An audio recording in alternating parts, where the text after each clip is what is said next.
আজকে কিছু কেনাকাটার জন্য শপিং করতে যাচ্ছি। আসসালামু আলাইকুম গাইস, আপনারা সবাই কেমন আছেন? আশা করি আপনারা সবাই ভালো আছেন এবং সুস্থ আছেন। আর আপনাদের কাছে আমার এই ভিডিওটি যদি ভালো লেগে থাকে প্লিজ সাবস্ক্রাইব, লাইক, কমেন্ট এবং পাশে থাকা বেল বাটন অন করে দিবেন সর্বপ্রথম নোটিফিকেশন পাওয়ার জন্য। আর আপনারা যারা ফেসবুক পেজ থেকে দেখবেন পেজটি ফলো করে দিতে ভুলবেন না। এই তো আপনাদের ভাই আর আমি মিলে সন্ধ্যার পরে মার্কেটে যাচ্ছি। প্রথমেই গেলাম বাচ্চাদের স্যান্ডেলের দোকানে। সেখান থেকে আমার আদিল বাবার জন্য একটা স্যান্ডেল কিনে নিলাম। বাচ্চাদের স্যান্ডেলের দাম প্রচুর, বড়দের থেকে মনে হয় ছোট বাচ্চাদের স্যান্ডেলের দামই বেশি। আমার কাছে তো তাই মনে হলো। এখন আমি স্যান্ডেল কিনে নিয়ে স্টিলের দোকানে যাচ্ছি, ওখান থেকে একটু কেনাকাটা করব। এটাই আমাদের বগুড়ার নিউ মার্কেট, খুব সুন্দর এবং গোছানো। এই তো এখন আমি স্টিলের দোকানে আসলাম। এই গ্লাসের মডেলটা খুব সুন্দর। ভাইয়া এটার প্রাইস কত? এটার ভাই এটা করব না। 230 করে দিতে বাবা। এগুলো 120। কি দেখি এগুলো 120। পছন্দই হবে না। 300।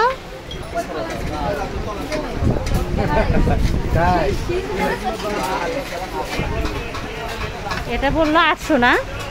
হ্যাঁ, জগটা সুন্দর লাগতেছে। করতে পারেন আপনি গো আগুন।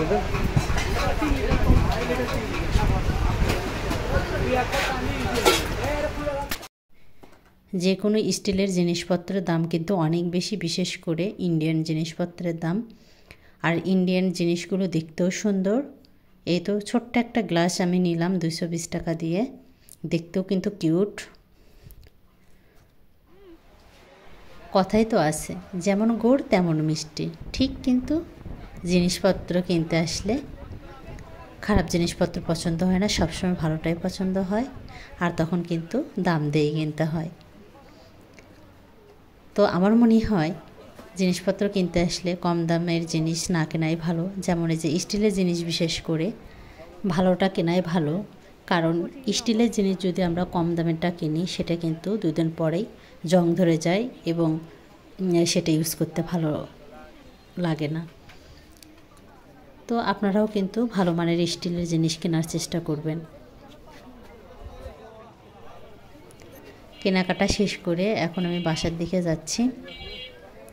আর আপনাদের কাছে আমার এই ভিডিও যদি ভালো লেগে থাকে প্লিজ আপনারা যারা এখনও সাবস্ক্রাইব করেননি সাবস্ক্রাইব করবেন এবং পাশে থাকা বেল বাটন অন করে দেবেন সর্বপ্রথম নোটিফিকেশন পাওয়ার জন্য।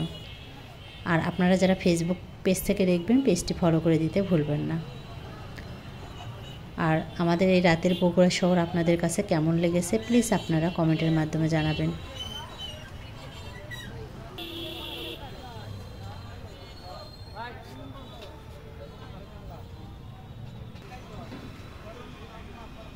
এখন রিক্সার জন্য হেঁটে হেঁটে একটু সামনের দিকে যাচ্ছি।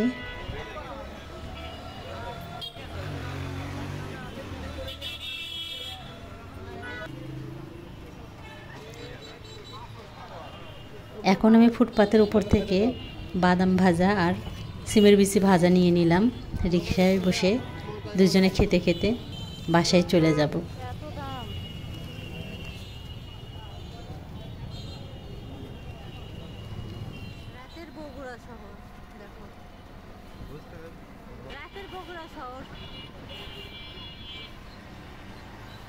আর আপনাদের কাছে আমার এই ভিডিওটি কেমন লাগলো প্লিজ আপনারা সবাই কিন্তু কমেন্টের মাধ্যমে জানাবেন।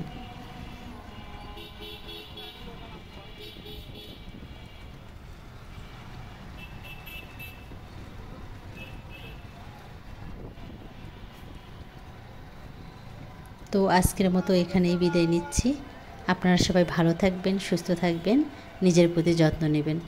আর আপনারা সবাই আমার পরিবারের জন্য দোয়া করবেন। আল্লাহ হাফেজ।